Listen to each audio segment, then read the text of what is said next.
Hello friends, welcome back to my channel. আজকে আমি আপনাদের সামনে এনেছি বড়ি দিয়ে লাল শাক ভাজা। শীতের দুপুরে এরকম যদি লাল শাক ভাজা থাকে, গরম গরম ভাত কিন্তু নিমেষে উঠে যাবে। মাছ মাংস কিন্তু আর কিচ্ছু লাগবে না বন্ধুরা। তো চলুন বন্ধুরা, আমি কিভাবে এই বড়ি দিয়ে লাল শাকটা ভাজা করি আপনারা সম্পূর্ণ ভিডিওটা দেখতে থাকুন। তো দেখুন বন্ধুরা, এখানে আমি লাল শাক নিয়েছি। এখানে 2 আঁটি লাল শাক আছে। আর এটা লাল শাকই অনেক সময় আমরা বাজারে শাক কিনতে গিয়ে লাল শাক বলে আনি, রান্নার সময় অনেক সময় সাদা হয়ে যায়। কিন্তু বন্ধুরা, এটা কিন্তু লাল শাকই, রান্নার সময়ও কিন্তু লালই থাকবে। তো চলুন শাকটা বেছে নেওয়া যাক। তো দেখুন, শেকড়গুলো বাদ দিয়ে শাকগুলো আমি বেছে নিচ্ছি। আর আপনারা যারা এখনও এইভাবে বড়ি দিয়ে লাল শাক ভাজা করে খাননি, তারা অবশ্যই একবার ট্রাই করবেন। তো শাকগুলো ভালো করে বেছে দেখুন ধুয়ে নিয়েছি। শাকটা একটু ভালো করেই ধুতে হবে, না হলে বালি থাকে তো শাকে। তো ভালো করে ধুয়ে দেখুন শাকগুলো আমি ঝিরিঝিরি করে কুচিয়ে নিয়েছি দেখুন। আর শাক একটু কুচো করে কাটলে কিন্তু ভাজাটা ভালো হয় আর খেতেও ভালো লাগে। তো এবারে চলুন, যেহেতু বড়ি দিয়ে শাকটা ভাজা হবে, তার জন্য কড়াইতে আমি সর্ষের তেল দিয়েছি। আর এই বড়িগুলো বন্ধুরা আমার মায়ের হাতের বানানো। শীত পড়ে গেছে, আমার মার কিন্তু বড়ি দেওয়া স্টার্টও হয়ে গেছে, আর বড়ি দিয়েও কিন্তু আমাকে পাঠিয়েও দিয়েছে। তো ভাবলাম মায়ের হাতের বড়ি দিয়েই আজকে লাল শাকটা ভাজা করে আপনাদের দেখানো যাক, তার জন্য আপনাদের সঙ্গে শেয়ার করছি। আর বড়িটা দেখুন, গ্যাসের ফ্লেমটা লো রেখে কিন্তু আমি বড়িগুলো ভাজবো। বড়িগুলো কিন্তু বেশি পোড়া পোড়া করে ভাজবো না, তাহলে কিন্তু খেতে ভালো লাগবে না। তো দেখুন বন্ধুরা, বড়িগুলো আমি বেশ ভালো করে ভেজে নিয়েছি। এবার তুলে নিচ্ছি।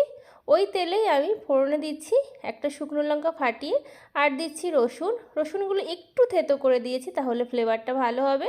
রসুনটা একটু ভেজে নেওয়ার পরে দিয়ে দিচ্ছি কুচানো পেঁয়াজ, দিয়ে ভালো করে তেলের সঙ্গে একটু বাদামি করে ভেজে নেব, তাহলে কিন্তু এই শাক ভাজাটা খেতে ভালো লাগবে। তো পেঁয়াজ রসুন আমি বেশ খানিকক্ষণ ভেজে নিয়েছি। নেওয়ার পরে দিয়ে দিচ্ছি চেরা কয়েকটা কাঁচা লঙ্কা।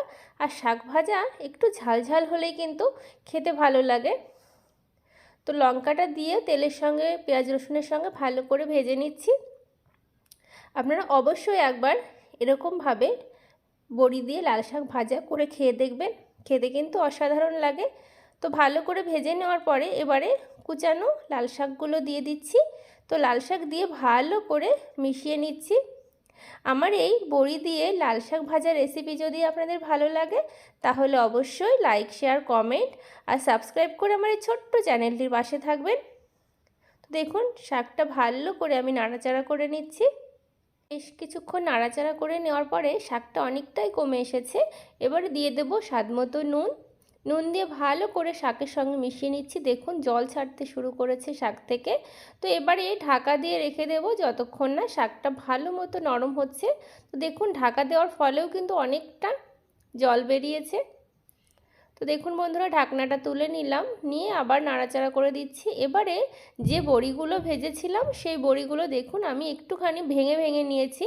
ভেঙে দেখুন শাকের মধ্যে দিয়ে দিচ্ছি, দিয়ে ভালো করে মিশিয়ে নিচ্ছি। আপনাদের আবার বলছি বন্ধুরা, আপনারা এখনও যারা এইভাবে বড়ি দিয়ে লাল শাক ভাজা খাননি, তারা কিন্তু অবশ্যই একবার ট্রাই করবেন। আর যারা শাক খেতে ভালোবাসেন তাদের তো ভীষণই ভালো লাগবে। আর আমার তো শাক ভাজা হলে আর কিছুই লাগে না। তো এইভাবে শাক ভাজা করেছি, দারুণ লেগেছিল খেতে। তো দেখুন শাক ভাজাটা কিন্তু প্রায় হয়ে এসেছে। এবারে চিনি দিয়ে দেব। আর এই লাল শাক ভাজাতে একটু চিনি দিলে কিন্তু খেতে বেশ ভালো লাগে। আপনারা যারা পছন্দ করেন না, নাও দিতে পারেন, তবে দিলে কিন্তু বেশ ভালো হয়। তো চিনিটা দিয়ে ভালো করে মিশিয়ে নিলাম। তো শাক ভাজাটা কিন্তু দেখুন অলমোস্ট হয়ে এসেছে। গরম গরম ভাতের সঙ্গে পরিবেশনের জন্য কিন্তু তৈরি। তো দেখুন কত সুন্দর করে ভেজেছি শাকটা। এবারে একটা পাত্রে নামিয়ে দিচ্ছি। তো দেখুন একটা পাত্রে নামিয়ে নিয়েছি। এবারে কিছুটা বড়ি আমি তুলে রেখেছিলাম, সবগুলো আমি ভাঙিনি। দেখুন কয়েকটা বড়ি দিয়ে আমি শাক ভাজাটা সাজিয়ে নিচ্ছি। শীতের দুপুরে এরকম শাক ভাজা হলে কিন্তু আর কিচ্ছু লাগবে না বন্ধুরা। আপনাদের কেমন লাগলো আমার এই লাল শাক ভাজা বড়ি দিয়ে অবশ্যই কমেন্ট বক্সে জানাবেন। আর আপনারা বাড়িতে ট্রাই করতে কিন্তু ভুলবেন না বন্ধুরা। তো আপনারা সকলে ভালো থাকবেন, সুস্থ থাকবেন। দেখা হবে অন্য কোনো নতুন ভিডিওতে। আজ তবে আসি বন্ধুরা, টাটা।